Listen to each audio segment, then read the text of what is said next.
Everybody dies, don't they? Everybody come back, don't they? Isn't that so?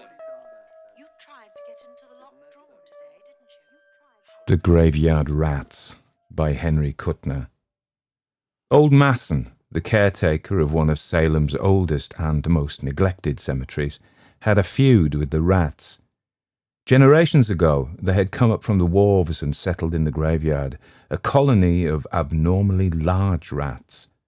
And when Masson had taken charge, after the inexplicable disappearance of the former caretaker, he decided that they must go. At first, he set traps for them and put poisoned food by their burrows, and later he tried to shoot them. But it did no good. The rats stayed, multiplying and overrunning the graveyard with their ravenous hordes. They were large even for the Mus decumanus, which sometimes measures 15 inches in length, exclusive of the naked pink and grey tail. Masson had caught glimpses of some as large as good-sized cats, and when, once or twice, the grave-diggers had uncovered their burrows, the malodorous tunnels were large enough to enable a man to crawl into them on his hands and knees. The ships that had come generations ago from distant ports to the rotting Salem wharves had brought strange cargoes.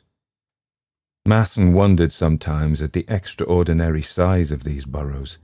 He recalled certain vaguely disturbing tales he had heard since coming to ancient, witch-haunted Salem, tales of a moribund, inhuman life that was said to exist in forgotten burrows in the earth.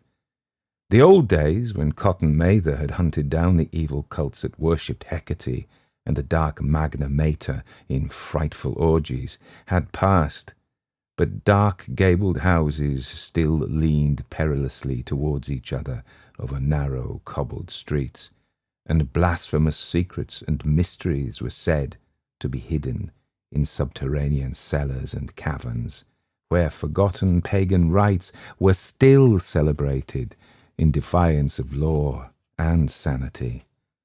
Wagging their grey heads wisely, the elders declared that there were worse things than rats and maggots crawling in the unhallowed earth of the ancient Salem cemeteries. And then, too, there was this curious dread of the rats. Masson disliked and respected the ferocious little rodents, for he knew the danger that lurked in their flashing, needle-sharp fangs, but he could not understand the inexplicable horror which the oldsters held for deserted, rat-infested houses. He had heard vague rumours of ghoulish beings that dwelt far underground and that had the power of commanding the rats, marshalling them like horrible armies. The rats, the old men whispered, were below Salem.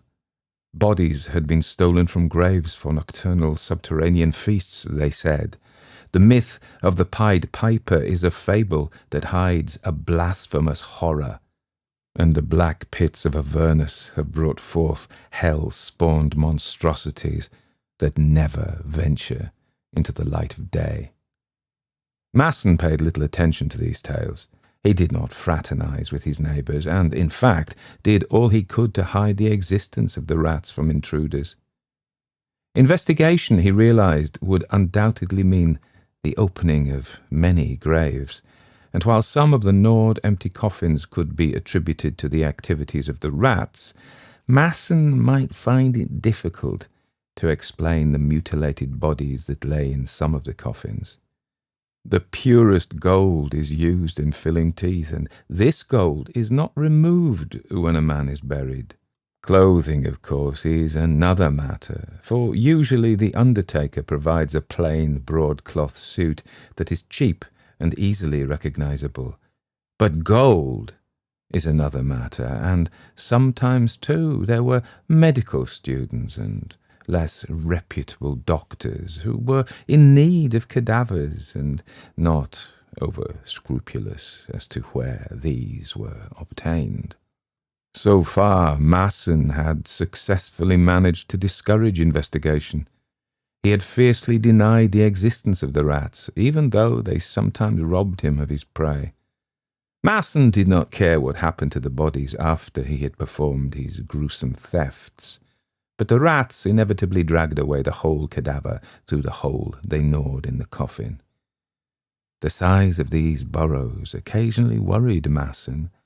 Then, too, there was the curious circumstance of the coffins always being gnawed open at the end, never at the side or top. It was almost as though the rats were working under the direction of some impossibly intelligent leader. Now he stood in an open grave and threw a last sprinkling of wet earth on the heap beside the pit.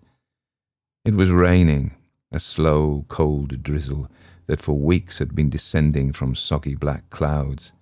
The graveyard was a slough of yellow, sucking mud, from which the rain-washed tombstones stood up in irregular battalions. The rats had retreated to their burrows, and Masson had not seen one for days, but his gaunt, unshaven face was set in frowning lines. The coffin on which he was standing was a wooden one. The body had been buried several days earlier, but Masson had not dared to disinter it before.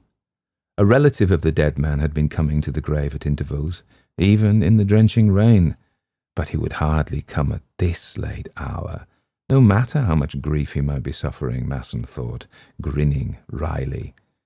He straightened and laid the shovel aside. From the hill on which the ancient graveyard lay, he could see the lights of Salem flickering dimly through the downpour. He drew a flashlight from his pocket. He would need light now. Taking up the spade, he bent and examined the fastenings of the coffin. Abruptly he stiffened. Beneath his feet he sensed an unquiet stirring and scratching, as though something were moving within the coffin. For a moment a pang of superstitious fear shot through Masson, and then rage replaced it as he realized the significance of the sound. The rats had forestalled him again. In a paroxysm of anger, Masson wrenched at the fastenings of the coffin. He got the sharp edge of the shovel under the lid and pried it up until he could finish the job with his hands. Then he sent the flashlight's cold beam darting down into the coffin. Rain spattered against the white satin lining. The coffin was empty. Masson saw a flicker of movement at the head of the case and darted the light in that direction. The end of the sarcophagus had been gnawed through, and a gaping hole led into darkness. A black shoe, limp and dragging, was disappearing as Masson watched, and abruptly he realized that the rats had forestalled him by only a few minutes. He fell on his hands and knees and made a hasty clutch at the shoe, and the flashlight incontinently fell into the coffin and went out. The shoe was tugged from his grasp. He heard a sharp, excited squealing, and then he had the flashlight again and was darting its light into the burrow. It was a large one. It had to be, or the corpse could not have been dragged along it. Masson wondered at the size of the rats that could carry away a man's body, but the thought of the loaded revolver in his pocket fortified him. Probably if the corpse had been an ordinary one, Masson would have left the rats with their spoils rather than venture into the narrow burrow. But he remembered an especially fine set of cufflinks he had observed, as well as a stick pin that was undoubtedly a genuine pearl. With scarcely a pause he clipped the flashlight to his belt and crept into the burrow. It was a tight fit, but he managed to squeeze himself along. Ahead of him, in the flashlight's glow, he could see the shoes dragging along the wet earth of the bottom of the tunnel. He crept along the burrow as rapidly as he could, occasionally barely able to squeeze his lean body through the narrow walls. The air was overpowering with its musty stench of carrion. If he could not reach the corpse in a minute, Masson decided he would turn back. Belated fears were beginning to crawl maggot-like within his mind, but greed urged him on. He crawled forward several times passing the mouth of adjoining tunnels. The walls of the burrow were damp and slimy, and twice lumps of dirt dropped behind him. The second time he paused and screwed his head around to look back. He could see nothing, of course, until he had unhooked a flashlight from his belt and reversed it. Several clods lay on the ground behind him, and the danger of his position suddenly became real and terrifying. With thoughts of a cave-in making his pulse race, he decided to abandon the pursuit, even though he had almost overtaken the corpse and the invisible things that pulled it. But he had overlooked one thing. The burrow was too narrow to allow him to turn. Panic touched him briefly, but he remembered a side tunnel he had just passed and backed awkwardly along the tunnel until he came to it. He thrust his legs into it, backing until he found himself able to turn. Then he hurriedly began to retrace his way, although his knees were bruised and painful. Agonizing pain shot through his leg. He felt sharp teeth sink into his flesh and kicked out frantically. There was a shrill squealing and the scurry of many feet. Flashing the light behind him, Masson caught his breath in a sob of fear as he saw a dozen great rats watching him intently, their slitted eyes glittering in the light. They were great, misshapen things, as large as cats, and behind them he caught a glimpse of a dark shape that stirred and moved swiftly aside into the shadow, and he shuddered at the unbelievable size of the thing. The light had held them for a moment, but they were edging closer, their teeth dull orange in the pale light. Masson tugged at his pistol, managed to extricate it from his pocket, and aimed carefully. It was an awkward position, and he tried to press his feet into the soggy sides of the burrow so that he should not inadvertently send a bullet into one of them. The rolling thunder of the shot deafened him for a time, and the clouds of smoke set him coughing. When he could hear again, and the smoke had cleared, he saw that the rats were gone. He put the pistol back and began to creep swiftly along the tunnel, and then, with a scurry and a rush, they were upon him again.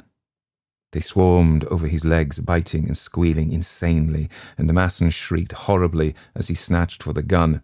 He fired without aiming, and only luck saved him from blowing a foot off. This time the rats did not retreat so far, but Masson was crawling as swiftly as he could along the burrow, ready to fire again at the first sound of another attack. There was a patter of feet, and he sent the light stabbing back of him.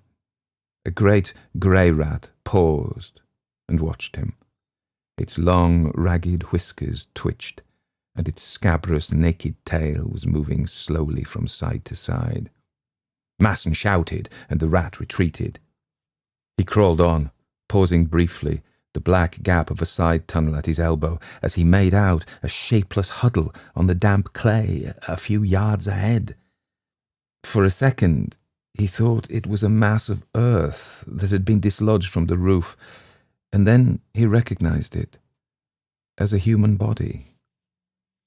It was a brown and shriveled mummy, and with a dreadful, unbelieving shock, Masson realized that it was moving. It was crawling towards him, and in the pale glow of the flashlight, the man saw a frightful gargoyle face thrust into his own. It was the passionless, death's head skull of a long-dead corpse, instinct with hellish life, and the glazed eyes, swollen and bulbous, betrayed the thing's blindness. It made a faint groaning sound as it crawled towards Masson, stretching its ragged and granulated lips in a grin of dreadful hunger. And Masson was frozen with abysmal fear and loathing. Just before the horror touched him, Masson flung himself frantically into the burrow at his side. He heard a scrambling noise at his heels, and the thing groaned dully as it came after him. Masson, glancing over his shoulder, screamed and propelled himself desperately through the narrow burrow. He crawled along awkwardly, sharp stones cutting his hands and knees. Dirt showered into his eyes, but he dared not pause even for a moment. He scrambled on, gasping, cursing, and praying hysterically. Squealing triumphantly, the rats came at him, horrible hunger in their eyes. Masson almost succumbed to their vicious teeth before he succeeded in beating them away from him. The passage was narrowing, and in a frenzy of terror he kicked and screamed and fired until a hammer clicked on an empty shell. But he had driven them off. He found himself crawling under a great stone embedded in the roof that dug cruelly into his back. It moved a little as his weight struck it, and an idea flashed into Masson's fright-crazed mind. If he could bring down the stone so that it blocked the tunnel. The earth was wet and soggy from the rains, and he hunched himself half upright and dug away at the dirt around the stone. The rats were coming closer. He saw their eyes glowing in the reflection of the flashlight's beam. Still he clawed frantically at the earth. The stone was giving. He tugged at it, and it rocked in its foundation. A rat was approaching, the monster he had already glimpsed. Grey and leprous and hideous, it crept forward with its orange teeth bared, and in its wake came the blind, dead thing, groaning as it crawled. Masson gave a last frantic tug at the stone. He felt it slide downward, and then he went scrambling along the tunnel. Behind him, the stone crashed down, and he heard a sudden, frightful shriek of agony. Clods showered on his legs. A heavy weight fell on his feet, and he dragged them free with difficulty. The entire tunnel was collapsing. Gasping with fear, Masson threw himself forward as the soggy earth collapsed at his heels. The tunnel narrowed until he could barely use his hands and legs to propel himself. He wriggled forward like an eel and suddenly felt satin tearing beneath his clawing fingers, and then his head crashed against something that barred his path. He moved his legs, discovering that they were not pinned under the collapsed earth. He was lying flat on his stomach, and when he tried to raise himself, he found that the roof was only a few inches from his back. Panic shot through him. When the blind horror had blocked his path, he had flung himself desperately into a side tunnel, a tunnel that had no outlet. He was in a coffin, an empty coffin, into which he had crept through the hole the rats had gnawed in its end. He tried to turn on his back and found that he could not. The lid of the coffin pinned him down inexorably. Then he braced himself and strained at the coffin lid. It was immovable, and even if he could escape from the sarcophagus, how could he claw his way up through 5 feet of hard-packed earth? He found himself gasping. It was terribly fetid, unbearably hot.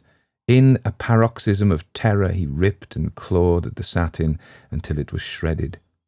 He made a futile attempt to dig with his feet at the earth from the collapsed burrow that blocked his retreat.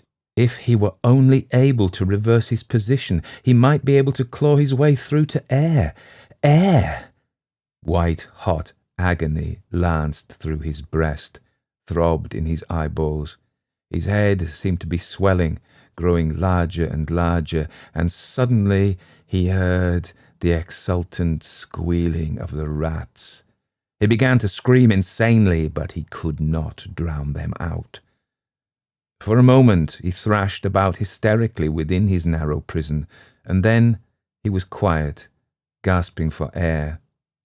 His eyelids closed, his blackened tongue protruded, and he sank down into the blackness of death, with the mad squealing of the rats dinning in his ears. If you like that story, consider supporting me as a patron. That way you help me make more stories for you and get access to a patrons-only library of stories. Lots more hours for you to listen to. You tried to get into the locked drawer today, didn't you? How do the dead come back? So let me tell you something about Henry Kuttner. He was an American writer known for his prolific contributions to the science fiction and fantasy genres during the mid-20th century. He was born on April 7th, 1915 in Los Angeles, California, and passed away on February the 4th, 1958. Despite his relatively short life, he left a remarkable body of work that left a lasting impact on the world of speculative fiction. His writing career began in the 1930s during the golden age of science fiction. He initially gained recognition for his short stories, which appeared in pulp magazines like Weird Tales and Astounding Science Fiction. One of his earliest and most famous works was the short story The Graveyard Rats, which you've just heard, published in 1936, which showcased his talent for crafting atmospheric and eerie tales. Henry Kuttner is perhaps best known for collaborations with his wife, C.L. Moore, under various pseudonyms such as Louis Paget. Together they produced a remarkable body of work that included science fiction, fantasy and horror. One of their most famous creations is Gallagher Galloway, a character with a unique ability to understand and manipulate machines.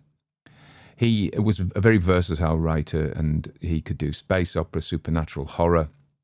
One of his notable works were The Twonky, a science fiction novella that explores the implications of a malevolent household appliance, and Mimsy Were the Borogroves, you must get that quote, a short story that delves into the idea of time travel and its impact on young children. It's from the Jabberwock, isn't it? By Lewis Carroll. These stories, amongst others, that's a title only. He died, he was only 42, and he had a heart attack. There's more to be said about him, particularly about his early life. So he was born in Los Angeles, and the parents of his father, the bookseller Henry Kuttner, had come from Lesno in Prussia and lived in San Francisco since 1859. His mother, Annie Levy, was from Great Britain. His great-grandfather was a scholar, Joshua Heschel Kuttner, and after his father died, he was relatively poor, and he worked in his spare time in the literary agency of his uncle, Lawrence Dorsey. And it says here it was in fact his first cousin by marriage, which is can you get a cousin by marriage? Anyway, and it was his first story, The Graveyard Rats, the one we've just heard, in 1936. And while he was working for the Dorsey agency, that he picked up Lee Brackett's early manuscripts off the slush pile, and he was part of the Lovecraft Circle, a group of writers and fans who corresponded with H.P. Lovecraft. They worked together, him and his wife, through the 40s and 50s. L. Sprague de Camp, another famous, a lot of these guys, when I was reading, devouring science fiction and stuff in the 70s, were very well known to me. People like L. Sprague de Camp. I read loads of his stuff. His influences, he's been cited as an influence by Marion Zimmer Bradley, Roger Zelazny, another one of my favourite authors, particularly for Jack of Shadows. I love Jack of Shadows. And lots of his other stuff. His friend was Richard Matheson, who wrote I Am Legend, which you'll know from the Will Smith movie if you haven't read the book. The book is, of course, much better, much better. I don't dislike the movie, but the book is like head and shoulders above it. Ray Bradbury said that Kuttner actually wrote the last 300 words of Bradbury's first horror story. So you can see this cluster of American writers at that time writing this kind of thing here. And Bradbury said that Kuttner was a neglected master and a pomegranate writer, popping with seeds full of ideas. That's a very Bradbury-esque sentence.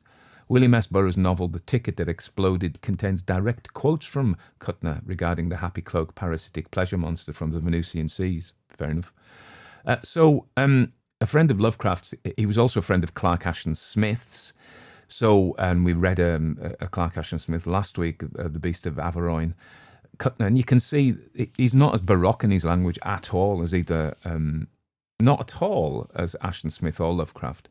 But Kuttner, Lovecraft had this, he created the mythos, the Cthulhu mythos, and invited other writers to contribute into this world of these unearthly, monstrous cosmic horrors, Cthulhu, Yog-Sothoth and all the rest of them, Nyarlathotep and all the rest of them.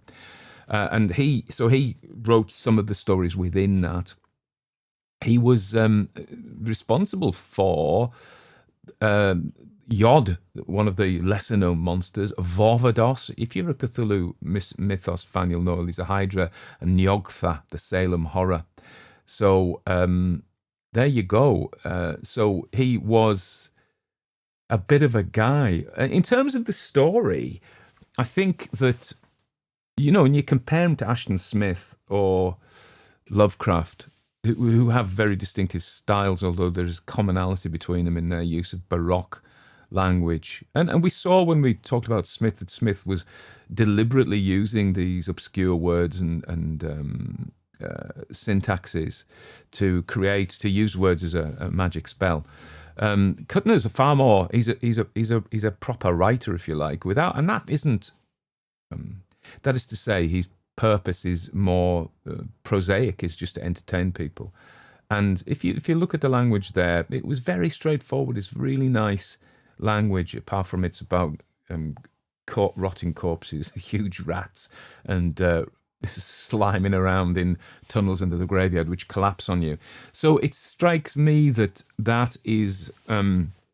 This is an example of horror from phobias. Most people don't like rats. Most people have a horror of being buried alive. Most people would not really like to be enclosed in a tunnel, that just narrowness. So if you think of stories we've done before, like Margarita Lasky's The Tower, which is a story based on the fear of vertigo, really. And also another one was Basil Copper's one about the spider we did. Again, arachnophobia, so it is. And when you go to, I think people have used some of his techniques. So if you ever go in a horror writing class, one of the first things they say is, look at people's fears, fear of heights, fear of spiders, fear of rats, and use those, put those in. And it's certainly a technique that works, because I'm sure that some of you were like, I can't listen to this. It's too horrible. He's in a narrow tunnel with massive rats. So, yeah, I think he does it very effectively. He probably one of the first people. You don't really get that in preceding stuff. I mean, the Victorians, I'm thinking, H.G. Wells, Bram Stoker, Le Fanu, M.R. James, Edwardian, generation before Kuttner here. They don't particularly use phobias. I think E.F. Benson does a little bit, but not much. So I think this is his thing. This is his contribution, and probably why he got published. This is a real pity, because he was getting his master's degree in the 50s when he died of a heart attack. So real pity. So you never know how long you got left, eh? But if you do, and of course the other thing to say about this is a horror story. It's just. It is a morality tale as well, and many good horror stories are morality tales.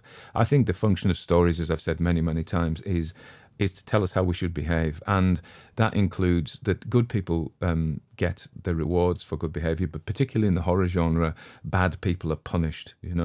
And this man's a grave robber, so he gets his poetical, ironical. If he'd been a grave robber and been hit by a bus, or drowned at sea, you'd be like, okay, well, he was a bad guy, there we go.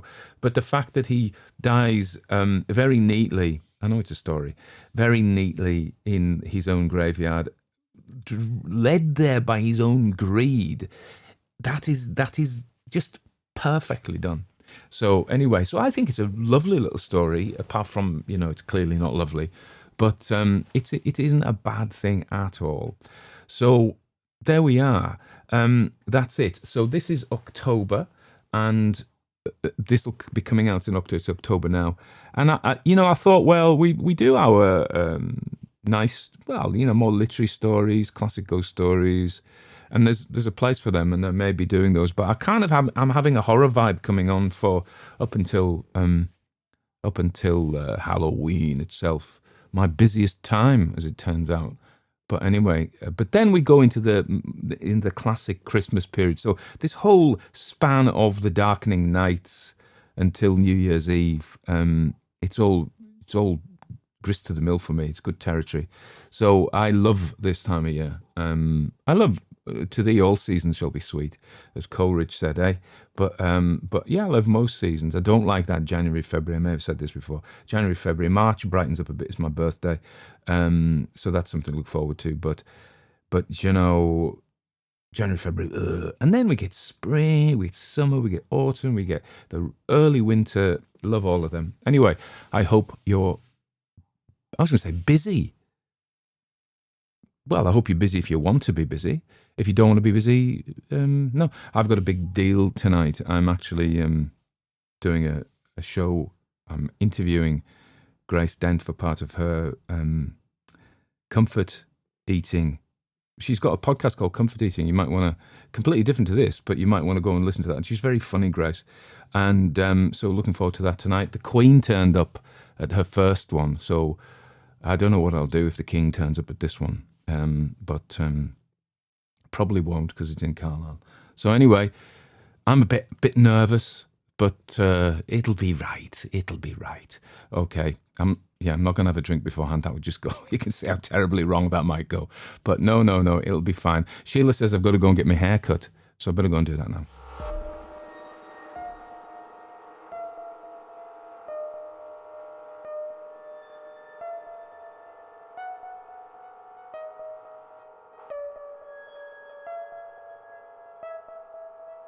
Everybody dies, don't they? Everybody come back, don't they? Isn't that so? Isn't that so? Isn't that so?